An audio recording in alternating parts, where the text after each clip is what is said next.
Ok, vamos a hablar acerca del significado de la Navidad y la importancia que tuvo nuestro Señor Jesucristo al nacer. ¿Por qué? Porque es necesario saberlo, porque en el primer siglo se levantaron unos hombres con doctrinas erradas, doctrinas que fueron heréticas totalmente para la iglesia, y la iglesia los primeros 300 años pelearon en contra de las herejías. O si los padres de la iglesia que sabían, conocían bien la escritura, conocían y sabían bien de los que los mismos apóstoles les habían enseñado, y pudieron en cierta forma, no pudieron desaparecer por completo, pero pudieron combatir en contra de esas herejías. Una de esas herejías era el, um, el gnosticismo, el cual enseñaba que, que el Dios del Antiguo Testamento era un Dios malo, y el Dios del Nuevo Testamento, que era Jesús, era un Dios bueno. Pero todas esas herejías tenían algo en común. Todas decían que Jesús no había venido en carne, o sea, sí que no se había encarnado, o también ellos también decían que Jesús no era Dios. Y en esa cuestión de que decían que nuestro Señor Jesucristo no había tomado forma forma en carne, como nosotros, que no había sido como nosotros, el apóstol Juan escribe en la segunda carta, en su segunda epístola, escribe y dice que todo aquel espíritu que niegue que Jesús ha venido en carne, ese espíritu es del anticristo. Ahí desde ese entonces el apóstol Juan ya estuvo peleando contra el gnosticismo. Entonces, el arrianismo enseñaba que Jesús no era divino, que Jesús era un hombre en el cual el Espíritu Santo lo poseyó, pero pues realmente que no era Dios. Entonces, en los primeros siglos estuvieron peleando con esas herejías. Pero para nosotros, ¿quién fue nuestro Señor Jesucristo? ¿Quién fue nuestro Señor Jesucristo? ¿O quién es nuestro Señor Jesucristo? ¿Vino en carne? ¿O sé si se encarnó? ¿Dios se encarnó? Eso es lo que nosotros vamos a hablar en este momento. Los invito a que busquen Lucas capítulo 2, versículo 8. Yo lo tengo, pero quisiera que lo estuvieran viendo con la mirada, válgame la redundancia. Evangelio de Lucas, capítulo 2. Bueno, la palabra de Dios se lee honrando al Padre, el Hijo, el Espíritu Santo, y nosotros decimos, amén.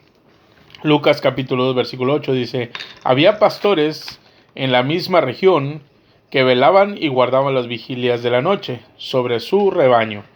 Esta escena nos marca el momento en el que nuestro Señor Jesucristo nace en aquel establo, y lo ponen en una especie de pesebre.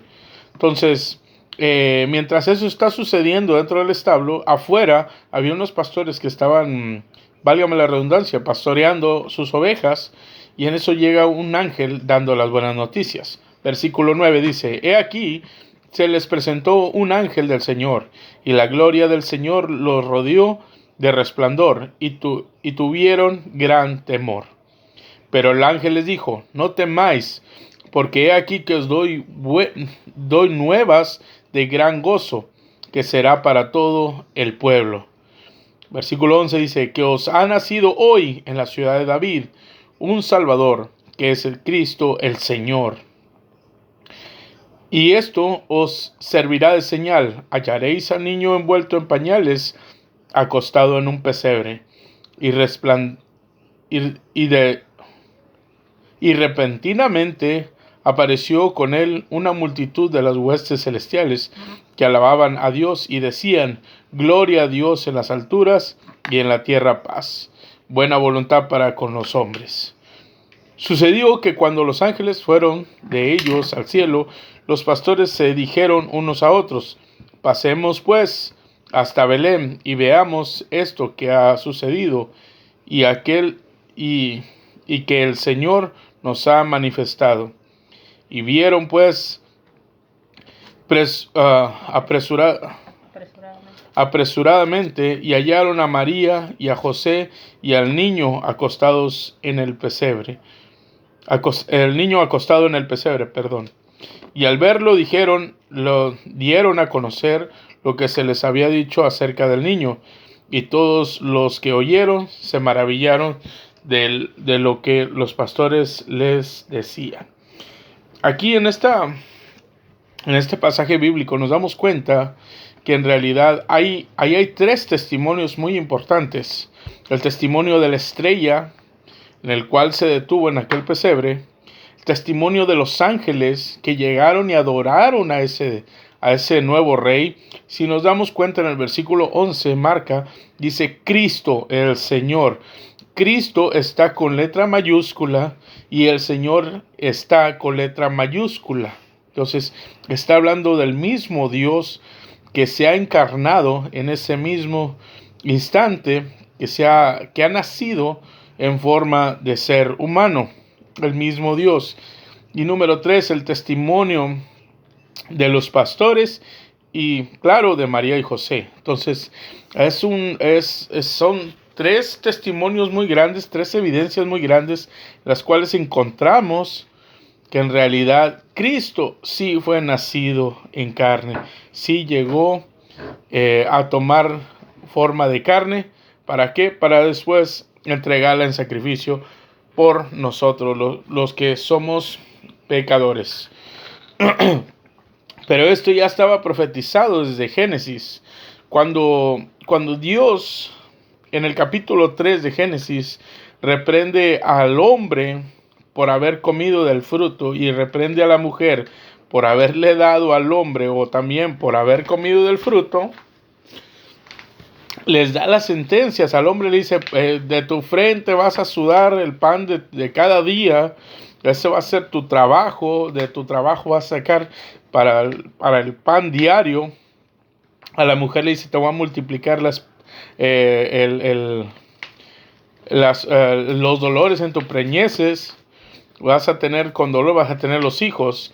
Pero a la serpiente, mire la sentencia que le dice en Génesis capítulo 3, versículo 14, el 15, dice, y Jehová Dios dijo a la serpiente, por cuanto esto hiciste, maldita serás entre todas las bestias y entre todos los animales del campo, sobre tu pecho andarás y polvo comerás todos los días de tu vida.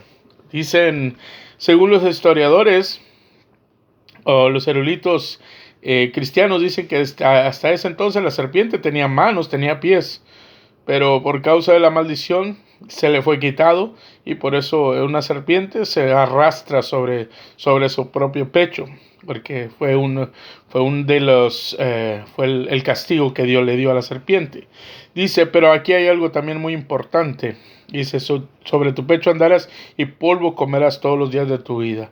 Entonces, en cierta forma también, allí en esa parte estaba profetizando también que nos iba a hacer la guerra el mismo Satanás, la misma serpiente nos iba a hacer guerra, porque nosotros estamos hechos del polvo de la tierra. Entonces, nosotros todos los días íbamos a tener a ese acusador o a esa serpiente tratando de devorarnos. Y eso es algo que no es que Dios nos haya dejado a merced, sino que nosotros mismos, por causa del pecado, de la entrada del pecado, nosotros mismos nos pusimos a disposición del enemigo. Y eso es algo en el cual tuvimos arrastrando hasta la venida y el nacimiento de nuestro Señor Jesucristo. Porque, mira lo que dice el versículo 15, dice, y pondré enemistad entre ti y la mujer, entre tu simiente y la simiente suya. O sea, sí, va a haber enemistad entre la simiente de Satanás con la simiente de la mujer, que es nuestro Señor Jesucristo. Dice, y esta te herirá la cabeza. O sea, sí, Cristo le va a dar un golpe mortal, un golpe certero. Dice, y tú le herirás en el calcañal. O sea, si tú solamente le vas a hacer una herida en el talón, porque no hay otra herida que se le pueda hacer a nuestro Señor Jesucristo, no se le puede hacer ninguna herida a nuestro Dios. No hay nada que se le pueda hacer a él, más que cuando tomó forma de siervo, tomó forma de carne, en cierta forma, fue un poco sensible en ese aspecto, en tomar una forma física. Pero de ahí para adelante nada le puede hacer a nuestro Dios. Entonces, desde ahí entonces, esa fue la sentencia para la serpiente, que iba a comer todos los días del polvo que somos nosotros, hasta que llegara nuestro Señor Jesucristo, que Él era la simiente de la mujer, es decir, que iba a venir por medio solamente de la mujer, no del hombre, y la simiente de la mujer, que es nuestro Señor Jesucristo, le iba a herir en la cabeza, y la serpiente solamente le iba a hacer un pequeño daño. Y eso era lo que estaba ya profetizado para estos tiempos, para los tiempos del nacimiento de nuestro Señor Jesucristo. Pero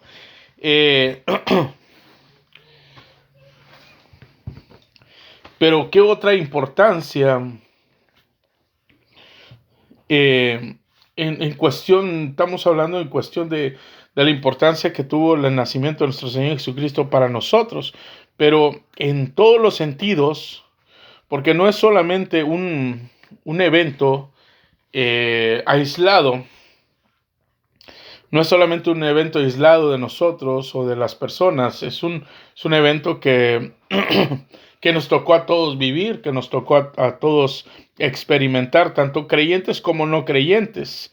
¿Por qué? Porque era necesario que los no creyentes se convirtieran en creyentes, y los que no quieren creer, pues realmente que puedan llegar a la condenación. No es por causa de que Dios no haya querido, Dios puso la salvación, pero las personas no han querido esa salvación.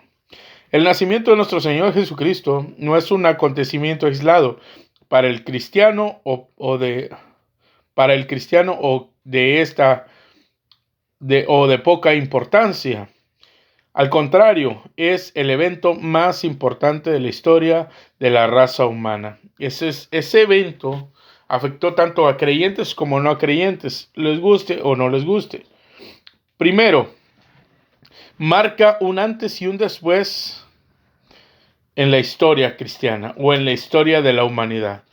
Ya ven que dicen, no, pues son 400 años antes de Cristo. ¿Por qué, si piensan unas personas que Jesucristo no es alguien real, como dicen en esta época los ateos, que dicen que Jesucristo no es algo real? ¿Por qué entonces, si ellos piensan que nuestro Señor Jesucristo fue solamente una historia o una fábula o unas leyendas como las leyendas de los griegos, de los vikingos, de sus dioses? ¿Por qué, si eso es así, por qué entonces se marca un antes y un después? ¿Por qué no dicen, no, pues 400 años antes de Odín? ¿Por qué? Porque no tienen una fecha. ¿Por qué no dicen, 300 años antes de Zeus? Porque no hay una fecha en sí. Pero el momento de que nuestro Señor Jesucristo llega a esta tierra, marca aún así un antes y un después en el calendario humano. Y pues les guste o no les guste a los ateos, agnósticos o personas que realmente quieren tratar de eliminar de su mente una idea de un Dios todopoderoso, no pueden hacer nada con este calendario. Solamente los judíos, que ellos dicen que no ha venido Jesucristo, para ellos van 6,000 años, arriba de 6,000 años de 6,000 años de humanidad, desde Adán y Eva hasta nuestras fechas. Pero entonces hasta nuestro Señor Jesucristo iban aproximadamente como 4,000 años, más 2,000 años después de Cristo, y ahí se completan los 6,000 años. Entonces fue un evento más que todavía marca un antes y un después, y les guste o no les guste, pero esto es algo real y verdadero. Número 2, nos marca un después de la era cristiana, donde se instauran los principios de la ética moral y santidad. Anteriormente Anteriormente, darle culto o darle sacrificios a los dioses, eso era algo normal. Las personas siempre están tratando de hacerse dioses en sus mentes o siempre están tratando de adorar a algo o a alguien. Ese es el error que tenemos nosotros como seres humanos. Pero, ¿de dónde salen esos dioses? De su misma imaginación. Dice en el libro de Isaías, dice que un hombre se toma un tronco, de ese tronco hace un dios, hace madera para cocer sus alimentos, y de ese mismo tronco hace un dios, y luego después le da gracias al tronco o al dios que formó, le da gracias por el alimento que está a punto de comer esa persona. O sea, sí, es irracional lo que hace esa persona, porque le da gracias a un tronco por haberle hecho el alimento, supuestamente. ¿Y por qué? Porque somos una fábrica de dioses, decía un hombre en la historia. Entonces, en aquel entonces no cree que solamente era que, vamos a la iglesia, vamos a adorar a Tamuz o a dioses de no sé dónde.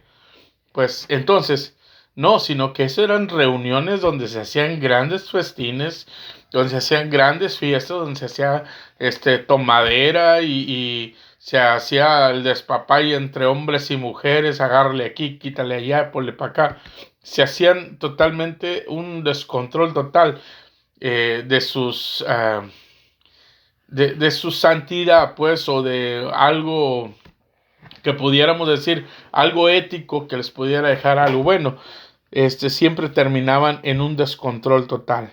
Entonces, si recordamos en Génesis capítulo 32, donde habla acerca de que cuando Moisés fue a la montaña, al monte, dice que cuando bajó, ya dice que aquellos hombres, aquellos israelitas ya tenían tomando mucho tiempo, estaban en descontrol, estaban en fiestas o en festival o ¿cómo se llama? Carnaval. Carnaval, que quiere decir una fiesta donde le das gozo a tu carne. Eso es lo que significa carnaval. Entonces, estaba en aquel asunto tan grande, tan enorme. Dice que llega Moisés y llega totalmente enojado. ¿Por qué? Porque las fiestas para los dioses eran así, similares. El apóstol Pablo por eso dice en el capítulo 14 de Primera de Corintios, habla acerca de que dice que la mujer se cae en la congregación porque no le permito hablar ni ejercer dominio sobre el varón, sino que se someta y que enseñe a sus hijos en su casa. Y si algo le fue revelado, que pregunte al marido. ¿Por qué? Porque también en la iglesia de Corinto dice que era la iglesia más carnal que había, y en esa iglesia se hacía un despapalle. Por eso el apóstol Pablo no quería que ese despapalle que hacían ellos en los templos paganos también lo hicieran allí en la iglesia del Señor, que es la iglesia del Dios viviente, columna y baluarte de la verdad. Entonces, por esa manera, después del nacimiento de nuestro Señor Jesucristo, los apóstoles empiezan a llevar ese evangelio a todas partes y empiezan a hablar acerca de una ética cristiana. Empiezan a hablar de algo moral, de algo santo. Tanto así que ellos reprendían a todas las personas que hacían todo ese tipo de desorden moral y físico. Entonces, por eso de esa manera también tenía mucho cuidado el cristianismo, y de esa manera se empieza a instaurar también lo que es la ética moral. Entonces ahora también en este tiempo, ya como tipo burla dicen, uy, te crees muy santurrón, te crees muy cristiano. También es una forma de dar a entender que una persona que se cree cristiano, o que es cristiano, va a poner ciertas señales de santidad o ciertas señales de ética moral. ¿Por qué? Porque en ese tiempo estamos también en un tiempo donde hay mucha degeneración, y las personas miran que una persona si es una persona íntegra, una persona intachable, ya le llaman santo o santurrón o cristiano. ¿Por qué? Porque desde entonces se empezó a marcar una desviación entre lo santo y lo profano, donde está lo cristiano y lo pagano. Entonces, Héctor, quisiera que me buscaras Colosenses capítulo 3, versículo 5, por favor.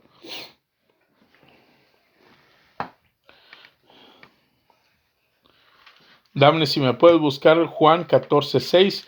Y yo si me puedes buscar Juan 11, 25. Ahorita como quiera les voy a decir, pero quisiera primero hablar acerca de Colosenses capítulo 3, versículo 5. Yo más ratito les digo cuándo. Juan capítulo 14, 6.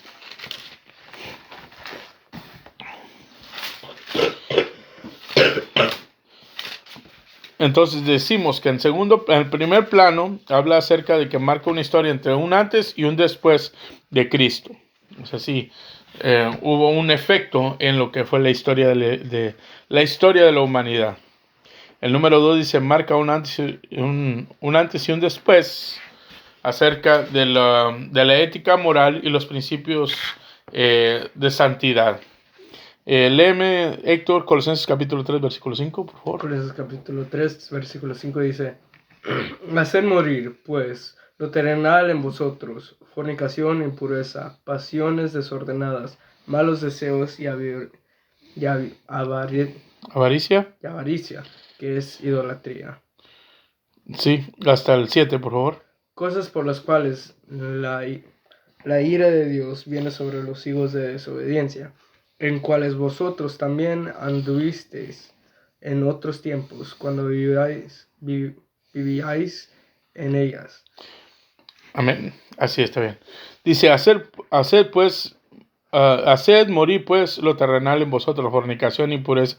Esas son las cosas que practicamos nosotros antes de que llegáramos a los pies de Cristo. Ve que en realidad está marcando un principio de una ética, o está separando ya en la humanidad un tiempo de ética moral y una época de santidad, porque el apóstol Pablo reprende a los colosenses y dice, hey, hagan morir ya sus pensamientos antiguos, dice, todo lo que es fornicación, impureza, pasiones desordenadas, malos deseos, avaricia, que es idolatría, y se hagan morir todas esas cosas ya en ustedes, y ustedes ya son nuevos, dice, cosas por las cuales la ira de Dios viene sobre los hijos de desobediencia. Yo si la ira de Dios no viene solamente, no viene por los cristianos, viene por los hijos de desobediencia, aquellas personas que practican ese tipo de cosas. Pero mira lo que dice el versículo 7, de los cuales vosotros también anduvisteis en otro tiempo. O sea, sí, ya no practicamos la ética moral y de santidad, ya no practica esas cosas, ya esas eran cosas del pasado, eran cosas que antes teníamos.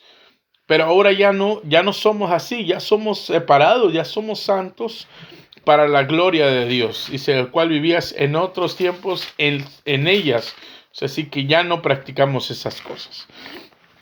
Entonces, el número 3 dice, nos muestra el verdadero camino a la vida eterna. Dame Juan capítulo 14, versículo 6. Ok, dilo. Jesús le dijo, yo soy el camino y la verdad y la vida. Nadie viene al Padre sino por mí.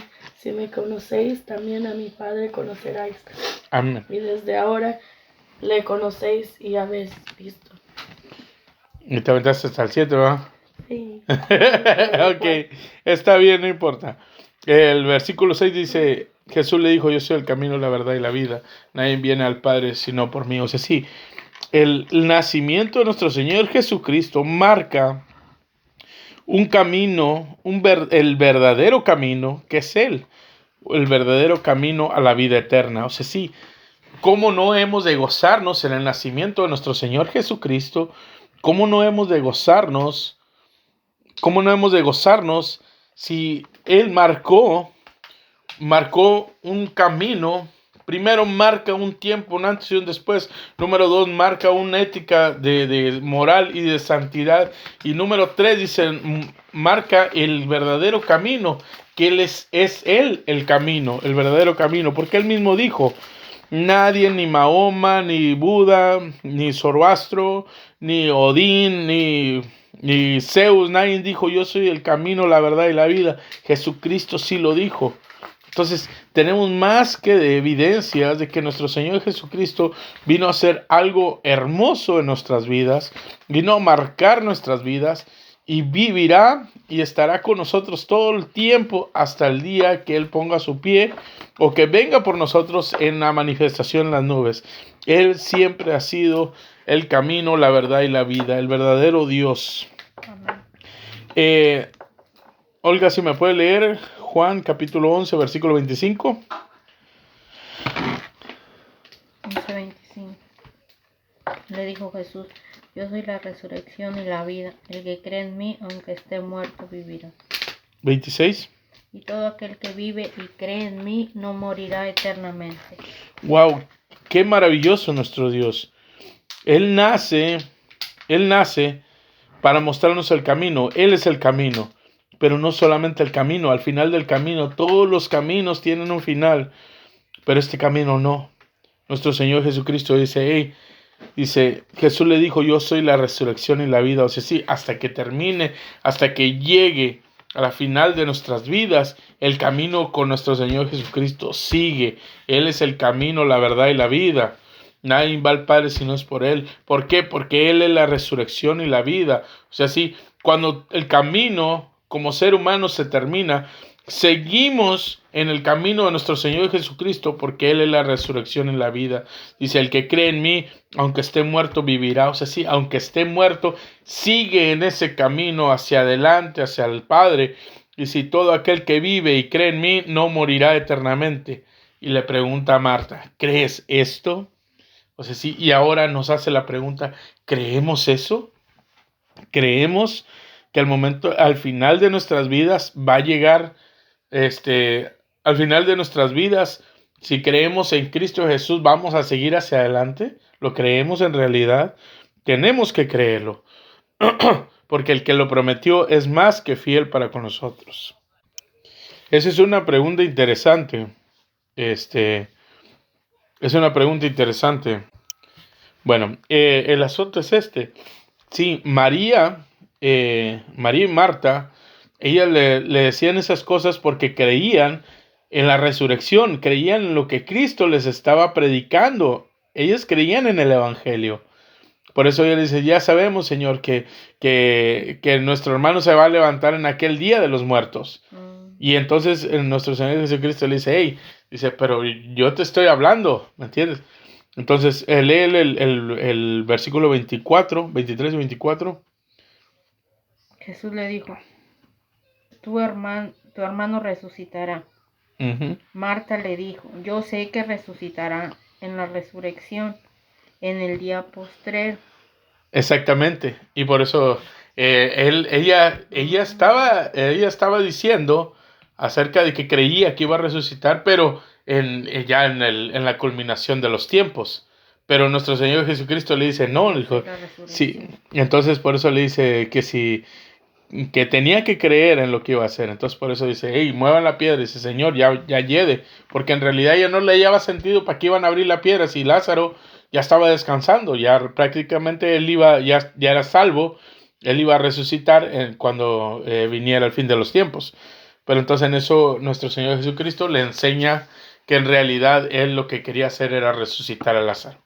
Porque esa era también una de las manifestaciones, una de las señales en las cuales el Mesías tenía que traer para que los estudiosos de la Biblia, en este tiempo, en aquel tiempo los judíos, pudieran creer en que él era el Mesías.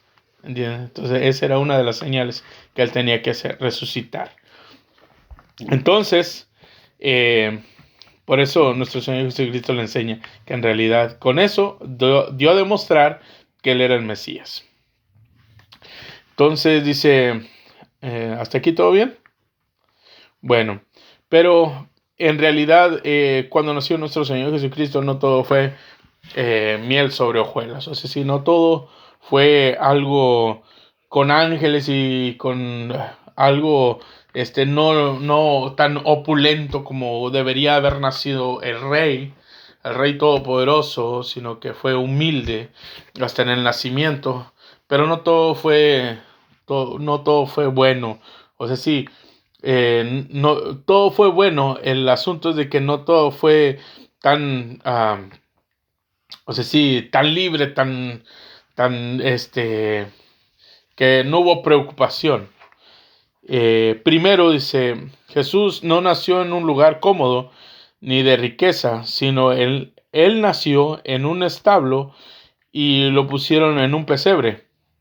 Eh, el pesebre es un contenedor donde les decía, donde se colocaba el alimento para las vacas. Entonces tenía mucho heno, mucho pasto, no sé qué tendría. Entonces ahí fue un lugar, fue su cunita del Rey de Reyes y Señor de Señores.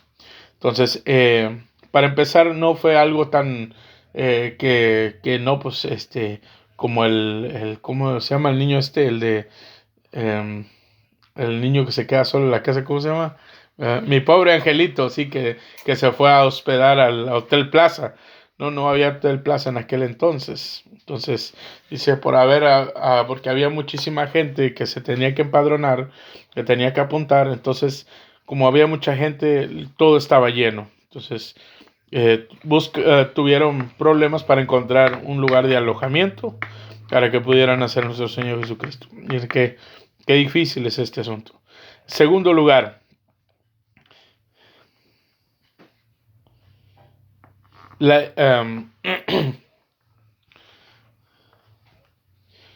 en segundo, dice, llegan unos astrónomos del oriente y traen obsequios, oro, incienso y mirra. Bueno, usted puede decir, bueno, pues trajeron oro, incienso, mirra, pero en realidad, dice, entonces, ¿qué tiene de malo ahí? No hay mucho de malo, simple y sencillamente llevaron esos obsequios y sin saberlo llevaron tal vez una profecía que se iba a cumplir.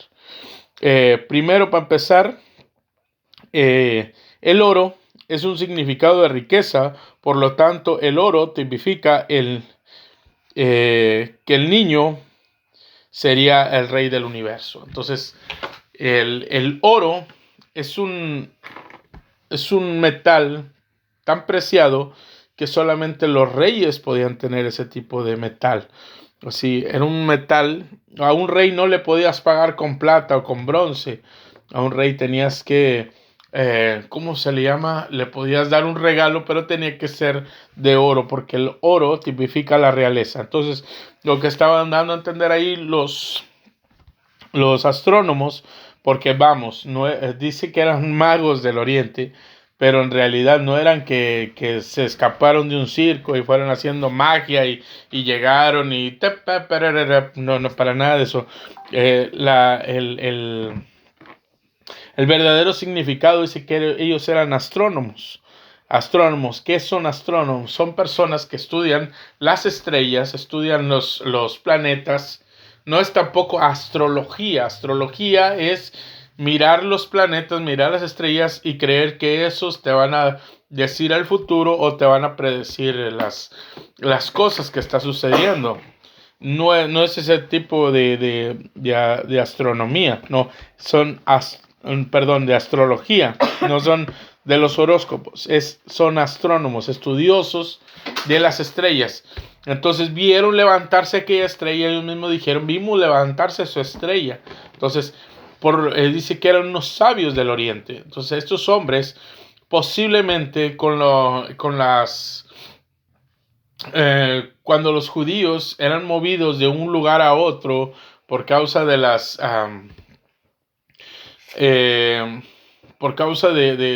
de cuando eran conquistados y ellos llevaban sus rollos de la ley y todo eso de los profetas, entre ellos se han de haber llevado un rollo de uno de los profetas y ahí han de haber sacado que esa profecía se iba a cumplir en tanto tiempo. Entonces ellos pusieron atención, como eran estudiosos, entonces al momento de ver que aquella estrella se levantó, ellos dijeron, ¿sabes qué? Esta es la estrella, vamos a seguirla a ver qué dice, porque aquí profetiza que iba a venir un rey, un salvador.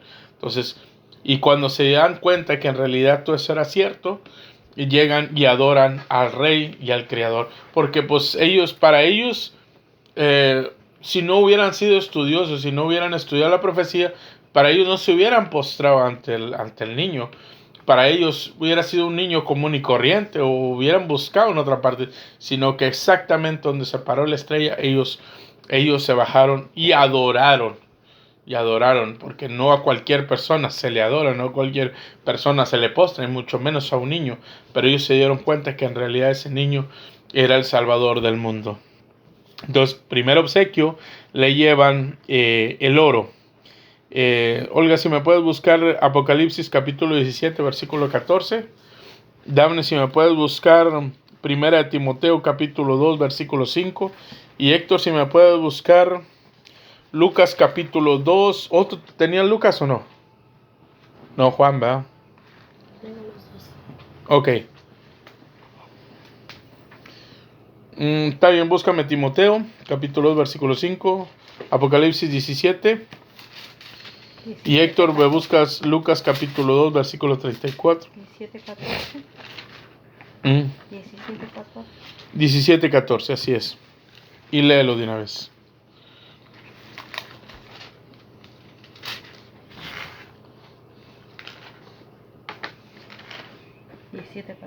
Apocalipsis. Pelearán contra el Cordero, y el Cordero los vencerá, porque Él es el Señor de señores y Rey de reyes, y los que están con Él son llamados y elegidos y fieles. Amén. Pero si te das cuenta, o sea, sí, aquel niño que nació, dice, a aquel niño que nació le llevaron como obsequio, llevaron como obsequio, y le llevaron oro, que ese es símbolo de realeza. ¿Y quién es este niño cuando crece, muere, y se va al Padre? Y luego después en Apocalipsis dice que van a pelear contra él. Cuando él venga, dice que van a pelear contra él. Dice, porque él es el Cordero. Dice, porque él es el Señor de los señores y Rey de reyes. O sea, sí, con eso nos damos cuenta que en realidad los magos del Oriente no estaban equivocados. Sí era el Rey de reyes. Entonces, te dije a ti, Timoteo, ¿ah? Ok, ahorita continúo. Tú tienes Lucas 2:34, ¿va?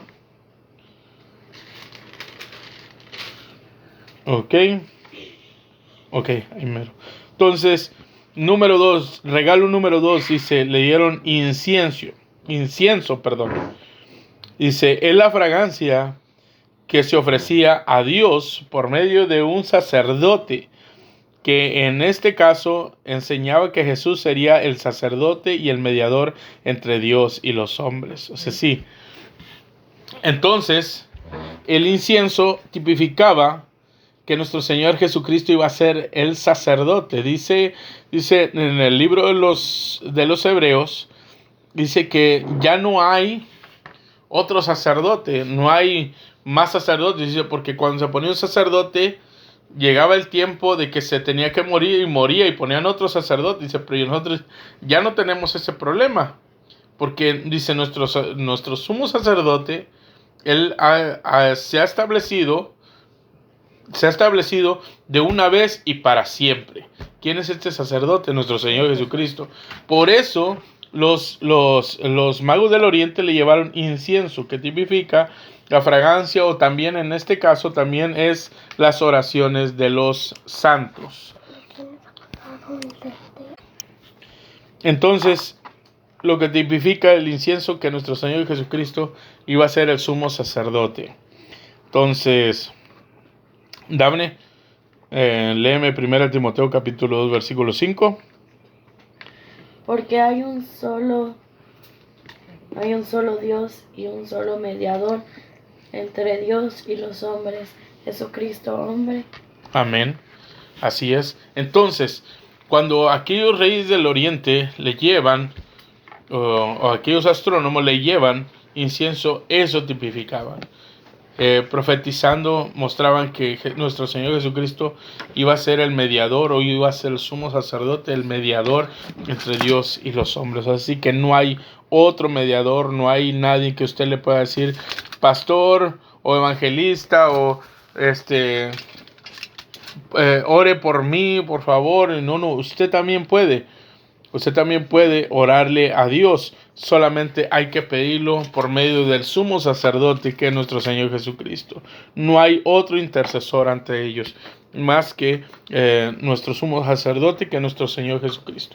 Él mismo dijo: todo lo que le pidan al Padre en mi nombre, yo lo haré. Entonces, prácticamente Él se estaba poniendo en medio, tanto para las peticiones como también Él se estaba poniendo en medio, tanto también para abogar por nosotros. Y eso es lo más maravilloso, que ya nuestro Dios Padre ya no mira los defectos que tenemos nosotros, sino mira la justificación por medio de nuestro Señor Jesucristo. Eso es algo maravilloso. Es tipificar el incienso y la mirra. Vamos a ver la mirra. ¿Qué significa la mirra? Dice: es una sustancia como resina aromática que se utilizaba para embalsamar a los muertos. Esto tipificaba que Jesús había de morir antes de su tiempo de vejez. Entonces, por eso lo puse como entre las cosas que no pintaban muy agradables, pensándolo humanísticamente, pero en cuestión espiritual fue el mejor regalo que Dios nos pudo haber dado, que es nuestro Señor Jesucristo, para expiación para nuestros pecados, los cuales nosotros no podíamos pagar. Entonces, la mirra tipificaba que tenía que venir el mismo rey, el mismo sumo sacerdote, a ser también también iba a ser también el sacrificio para nosotros, para el rescate de nuestras vidas. Entonces, Héctor, si me puede leer Lucas capítulo 2, versículo 34. Lucas capítulo 2, versículo 34 dice: y los bendijo Simeón, y dijo a su madre María: he aquí, está puesto para caída y para levantamiento de muchos en Israel, y para señal que será contradicha. 35. Y una espada traspará tu misma alma, para que sean revelados los pensamientos de muchos corazones. Amén. Dice: una espada atravesará tu alma.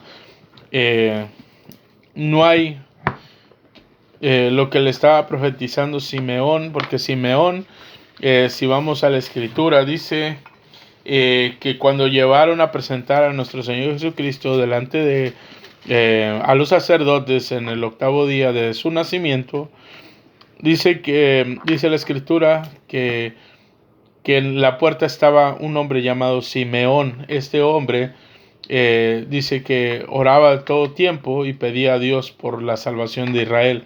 Entonces, ese día que miró que iban llegando José y María y traían a aquel niño, dice que el Espíritu Santo le reveló que era el Cristo, ese niño, el que iba a traer la salvación. Entonces, Simeón dice que bendijo a su madre María, y dice que profetizó acerca de Jesucristo, y también le profetizó a María. Dice que el mismo Señor Jesucristo iba a ser como, dice, una espada traspasará tu misma alma. O sea, sí, que iba a tener un dolor grande, por causa de ese niño. Pero ese dolor fue cuando fue crucificado nuestro Señor Jesucristo. Yo pienso que a nadie más le pudo haber dolido más que a su propia madre el ver a su hijo muerto en ese tiempo, en esa escena, en esa parte. Entonces, Simeón le habla acerca de la muerte de nuestro Señor Jesucristo. Juan capítulo 10, versículo 14 dice: yo soy el buen pastor, dice nuestro Señor Jesucristo, y conozco mis ovejas, y las mías me conocen. Así como el Padre me conoce, yo conozco al Padre y pongo mi vida por las ovejas. Es decir, nuestro Señor Jesucristo vino a entregar su vida. Así es que la mirra tipificaba que nuestro Señor Jesucristo iba a entregar su vida por rescate de nuestras vidas. Dice, pero Él la iba a poner por sí mismo. En en las 70 semanas de Daniel, al momento de cumplirse la 69, la semana 69, habla el profeta Daniel y dice que se le quitará la vida al Mesías, pero dice no, o sea, sí, que no iba a morir de viejo, sino que él iba a poner su propia vida para rescate de nuestras vidas. Entonces, esas fueron las consecuencias que tuvo el nacimiento de nuestro Señor Jesucristo. Entonces, si nosotros nos ponemos a pensar en que en realidad debemos o no debemos celebrar la Navidad, pues yo digo que si está en el corazón de nosotros, fuera de creer que si es una fiesta pagana o no sé, yo quisiera invitar más que nada a las personas que dicen que no se debe celebrar.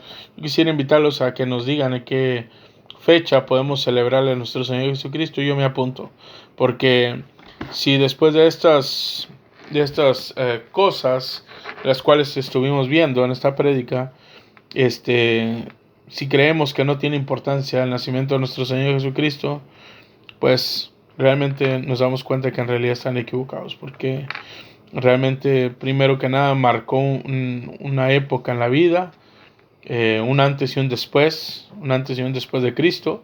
Marcó también el principio de una vida de ética, moral y de santidad. También marcó los buenos parámetros, enseñándonos el camino, el verdadero camino a la vida. Entonces, nuestro Señor Jesucristo no vino al mundo. Entonces, en el tercero nos damos cuenta, dice que vino nuestro Señor Jesucristo al momento de nacer, vino a enseñarnos el verdadero camino, que es Él el verdadero camino. Entonces, después de todas estas cosas, nosotros tenemos que tener conciencia de que en realidad Él vino, y es algo que, aunque muchos quieran tapar, muchos quieran decir que eso fue una falacia o que no existió, realmente nosotros tenemos que ser conscientes de que hay pruebas suficientes de que nuestro Señor Jesucristo vino un día, creció, vino a enseñar el ministerio del Evangelio y murió por nosotros, y dijo que pronto iba a volver, y lo estamos esperando para que venga y se glorifique Él. Bueno, eso es todo. Espero haya servido. Yo sé que hay más que buscar, pero se estaría haciendo la predicación un poquito más larga, pero espero que con eso haya sido comprendido, y pues le demos la gloria a Dios en todo tiempo. Amén.